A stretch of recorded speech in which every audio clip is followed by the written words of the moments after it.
Hello friends, আপনাদের channel অনামিকার রান্নাঘরে আপনাদের সবাইকে স্বাগত।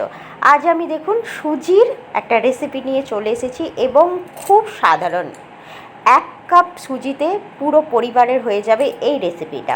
একটা ইউনিক রেসিপি, আপনারা সবাই বানাতে পারেন এবং সমস্ত উপকরণগুলো ঘরের তৈরি, আর খেতে কিন্তু খুব ভালো। তো আর কত সুন্দর স্পঞ্জি হয়েছে সেটা দেখেই বোঝা যাচ্ছে। তো চলুন দেখে নেওয়া যাক। প্রথমেই দেখুন, একটা ছোট্ট বাটিতে আমি বা কাপে এখানে নিয়েছি, এরকম সাইজের কোনো কাপ বা বাটি সেট করে নেবেন। আর 1 কাপ পরিমাণ দিয়ে দিয়েছি এখানে সুজিটা কিন্তু খুব মিহি, আর যতটা পরিমাণ আমি সুজি দিয়েছি ঠিক ততটা পরিমাণে দিয়ে দিচ্ছি এখানে আমি দইটা কিসের? দইটা টক দই। তো খুব ভালো করে আমি কিন্তু এবার সুজি আর দইটা মিশিয়ে নেব। এরকমভাবে খুব ভালোভাবে মিশিয়ে দিলে না একটা মাখা মাখা মতো হয়ে যাবে। সেটা নিশ্চয়ই বুঝতে পারছেন আমি কি বলতে চাইছি। তো এইভাবে একটুখানি খুব ভালোভাবে মিশিয়ে নেবেন। এটা মেশানো হয়ে গেলে এখানে কিন্তু এখন আর জল টল কিচ্ছু দেওয়ার দরকার নেই, জাস্ট মিশিয়ে দেবেন এবং 10 মিনিট কি করবেন, একটা ঢাকা দিয়ে রেস্ট রেখে দেবেন। রেস্টে রেখে দিলে কি হয়, জিনিসটা ফুলে যায়। এখন দেখুন 10 মিনিট বাদ আমি ফিরে এসেছি, সুজিটা আমার অনেকটাই ফুলে গেছে। তো দেখছেন, আর কিন্তু পুরোটা কিন্তু যে আমরা টক দইটা দিয়েছিলাম না, সেটা একটু শুকিয়েও গেছে এবং ফুলে ফুলে গেছে। তো এখন দেখুন অনেকটাই ড্রাই হয়ে এসছে। তো এই সময় এতটা ড্রাই তো আমাদের লাগবে না, একটু জাস্ট আমাদের পাতলা করতে হবে। তাই আমি এখানে অল্প পরিমাণ জল দিচ্ছি। তো জলটা একবারে আমরা দেবো না, আস্তে আস্তে আস্তে করে দেবো। আর একটা কাঁটা চামচের সাহায্যে খুব ভালো করে ফেটিয়ে নেবো। এই যে ফেটিয়ে নেওয়াটা কিন্তু খুব ইম্পর্টেন্ট। তো যেইভাবে আমি করছি ঠিক সেরকমভাবে যদি আপনারা করেন তো দেখবেন খুব সুন্দরভাবে হবে এবং একটা স্পঞ্জি নাস্তা তৈরি হবে। আরও আমি 2 চামচ এখানে জল দিয়ে দিলাম। জলটা ওই জন্যই বলছি একটু আস্তে আস্তে করে দিতে হবে। দেখুন এখন অনেকটাই একটু পাতলা পাতলা, মানে কি খুব যে একদম পাতলা হয়ে গেছে সেটা নয়, দেখতেই পাচ্ছেন ঘনত্বটা ঠিক এই রকম। আর খুব ভালো করে কিন্তু আমি ফেটিয়ে নিচ্ছি, আর বুঝতেই পেরে গেছেন যে এর ঘনত্বটা কীরকম। এবার কিছু আমি সবজি দেবো। এখানে দিয়ে দিচ্ছি আমি ক্যাপসিকাম। এবার আমি দিয়ে দেবো এখানে দেখুন ছোট ছোট করে কেটে নিয়েছি বিনস, আর এখানে দিয়ে দেবো পেঁয়াজ। এবার আপনাদের বলি, আপনারা আপনাদের পছন্দ অনুসার যে কোনো সবজি দিতে পারেন। আলুও দিয়ে দিলাম। আলু ছোট ছোট করে টুকরো টুকরো করে লম্বা লম্বা করে কেটে নিয়েছি। আপনারা যদি চান তো গ্রেটও করে নিতে পারেন। তো এই সব সমস্ত সবজি দিয়ে খুব ভালো করে আমি মিশিয়ে নিচ্ছি। দেখুন, আপনার যে ব্যাটারটা যে তৈরি করবেন সেই রকম ব্যাটারটা যেন এই রকম এর থিকনেসটা হয়, মানে এই যে একটা ঘনত্ব যেটা দেখাচ্ছি না, এই রকম যে ঘনত্ব, একটু যেন এই রকম ঘনত্বটা হওয়া কিন্তু খুব দরকার।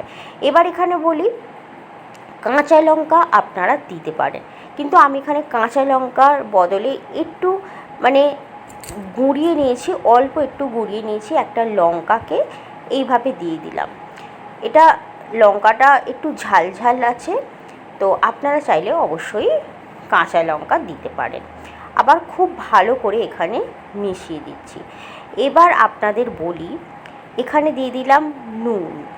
লবণটা এখানে দিচ্ছি টেস্ট অনুসার, যতটা পরিমাণ লবণ লাগবে ঠিক ততটা। একটা ছোট চামচের 1 চামচের লবণ নিলাম এবং খুব ভালোভাবে মিশিয়ে দিচ্ছি, যাতে না কোথাও মনে হয় যে কিছু মেশানোটা ঠিকঠাক হচ্ছে না। তাই এবার নিয়ে নিয়েছি দেখুন 1 চামচ এখানে দিয়ে দিয়েছি গরম তেল করে নিয়েছি, তার উপরে দিয়ে দিচ্ছি এখানে সর্ষে, জিরে, আর এখানে দেবো কারি পাতা। এটা যে একটা ফোড়ন তৈরি করছি না, এই ফোড়নটায় খুব সুন্দর একটা গন্ধ আসবে। আর এখানে দিয়ে দিচ্ছি সাদা তিল। আপনারা যদি চান অবশ্যই হিং দিতে পারেন, তা আমি হিং এখানে দিইনি, আপনারা চাইলে দিতে পারেন। একটা খুব সুন্দর এই সময় গন্ধ আসছে। তো এই ফোড়নটা কিন্তু তেলটা আমি দিয়ে দিচ্ছি। এটা দিলে না যেটা আমি বানাবো খুব হালকা ফুলকা একটা হবে, ফুলবে খুব সুন্দর। আর খুব ভালো করে একই ডাইরেকশনেতে আমি কিন্তু ঘুরিয়ে নিচ্ছি। তো এইভাবেই কিন্তু আপনাদের এই ব্যাটারটা তৈরি করতে হবে। তো খুব সুন্দরভাবে দেখুন আমি মিক্স করে নিচ্ছি। আর দেখুন ঘনত্বটা দেখে নিন যে খুব বেশি পাতলা হয়ে গেছে এরকমটা না। এবার আমি একটা প্লেট নিয়ে নিয়েছি, খুব ভালোভাবে তেল নিয়েছি, তেল নিয়ে ভালোভাবে আমি ব্রাশ করে দিচ্ছি। এটা কিন্তু করতেই হবে, না হলে কিন্তু উঠবে না। যে আমি যে রেসিপিটা বানাচ্ছি সেটা কিন্তু উঠবে না। এবার এই যে আমার ব্যাটারটা যে তৈরি হয়ে গেছে, এতে লাস্টে আমি দিয়ে দিচ্ছি একটু খাবার সোডা, অ্যাক্টিভ করার জন্য দিয়ে দিলাম অল্প একটু জল, যাতে অ্যাক্টিভ হয়ে যায়। আর খুব ভালোভাবে আমি কিন্তু মিশিয়ে নিচ্ছি। দেখুন সুন্দরভাবে কিন্তু মিশিয়ে নিচ্ছি এবং একই ডাইরেকশনেতে মিশিয়েছি।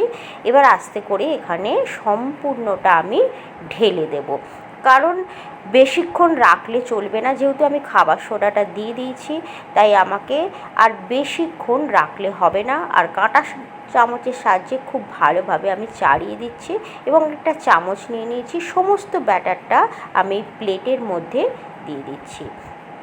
তো এই রকমভাবে আপনারাও বানিয়ে নেবেন।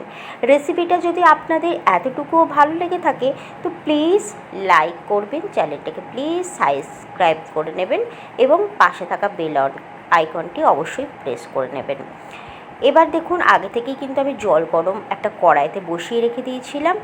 এবার আমি তার উপর একটা স্ট্যান্ড দিয়েছি, দিয়ে কিন্তু এটা দিয়ে দিলাম। এবার আমি ঢাকা চাপা দিয়ে দেবো, 10 মিনিট পর্যন্ত রেখে দেবো এবং 10 মিনিট পর আপনাদেরকে খুলে আমি দেখাচ্ছি। দেখুন কত সুন্দর ফুলেছে এবং দেখতে একটু সুন্দর করার জন্য এর ওপরে দিয়ে দিচ্ছি আমি চিলি ফ্লেক্স। এটা দিলে কিন্তু দেখতে সুন্দর লাগবে আর মানে একটা সৌন্দর্য লাগে না। আর এটা কিন্তু টেস্ট বলতে কি, হ্যাঁ মুখে একটু একটু পড়লে ভালোও লাগবে, খারাপ লাগবে না। আর আপনারা এর ওপরে ধনেপাতাও দিয়ে দিতে পারেন, ধনেপাতাটা দিলেও দেখতে ভালো লাগবে। এখানে আমি অল্প একটু একটু কারি পাত্তা দিয়ে দেবো, ছোটো ছোটো কচি কচি কারি পাত্তা একটু একটু করে আমি ছিঁড়ে নেব বা কেটে নেব, কেটে নিয়ে আমি এর ওপরে দিয়ে দেবো।